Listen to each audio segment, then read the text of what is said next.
এবছর বিরাটির ভাই ভাই সংগ্রহ এই পুজোটা না দেখলে অনেক কিছু মিস করে যাবে, কারণ এবছর এখানকার থিম ছিল ভূতের বাপের বিয়ে। ভূতেদের বিয়ে বাড়িতে কি কি হতে পারে সেটাই এখানে তুলে ধরেছে। সাথে বিরাটিতেই প্রথম নৈহাটির বর্মার আদলে তৈরি করা 21 ফুটের মা কালী। ঢোকার মুখেই কিন্তু একটা গা ছমছমে ব্যাপার ছিল। ভেতরে ঢুকেই একটা ভূত আমাদের সুন্দরভাবে ওয়েলকাম করছিল। ভূতেদের বিয়ে বাড়িতে কিন্তু খাবারের অনেক রকমের স্টল বসেছে। প্রথমে গেলাম আমরা ফুচকা স্টলে, তারপর দেখি কফির স্টলও বসেছে। কিন্তু এখানে কি মাখাচ্ছে এটা? এদিকে কফির সাথে ছিল পকোড়া, এদিকে কাটাকুটি হচ্ছিল সবকিছু। বেশ কিন্তু একটা গা ছমছমে ব্যাপার, একটু ভয় ভয় লাগছিল। কিন্তু সব থেকে বেশি এই যে সাউন্ড এফেক্টটা না, সেটাই কামাল করে দেয়। আবার দেখি এখানে ভূতের বিয়ের রান্না বান্না হচ্ছিল। ওদিকে আবার দেখছি ভূতের বউ ভাতের খাবার দাবার রেডি হয়ে গেছিল। বিয়েতে এসে যদি একটু আড্ডা মারতে চাও জল টল দিয়ে, তাহলে কিন্তু এখানে বসে মারতে পারো আড্ডা। এখানে আবার আইসক্রিমের স্টলে ভূত দাঁড়িয়ে গিটার বাজাচ্ছে। পানের স্টলে গিয়ে দেখি ভূত আমাদের পান সাজছে। আর এই হচ্ছে সেই ছাগনাতলা। বর বউকে একটু ভালো করে তোমরা দেখে নাও। আর বিয়েতে কি কি দান সামগ্রী পেয়েছে সেইগুলো এখানে সব রাখা রয়েছে কিন্তু পরপর। এদিকে তারা মায়ের সুন্দর একটা থিম তুলে ধরেছে।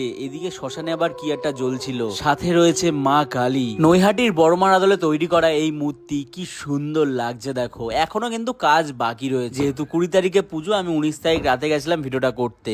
আপনারা দেখছেন ভাই ভাই সংঘের শ্যামা পুজো, যেটা বিরাটি নীলাচলে অনুষ্ঠিত হচ্ছে। এবং ভাই ভাই পঙ্গর সংঘের পক্ষ থেকে আপনাদের কাছে একটাই নিবেদন, আপনারা এই আমাদের 32তম ভাই ভাই সংঘের শ্যামা পুজোয় বিরাটি স্টেশনে নেমে বিশোরপাড়া স্টেশনের দিকে যেতে 2 থেকে 3 মিনিট পথে আপনারা আসলে এবছর আমাদের এই বিশেষ আকর্ষণ থিম দেখতে পাবেন। এই আমরা যে থিমটা করেছি, এই থিমটার নাম ভূতের বাপের বিয়ে, যেটা আমরা এখনো পর্যন্ত ঠিক করে রেখেছি যে এবছর ভাই ফোটার পরে পর্যন্ত থাকবে।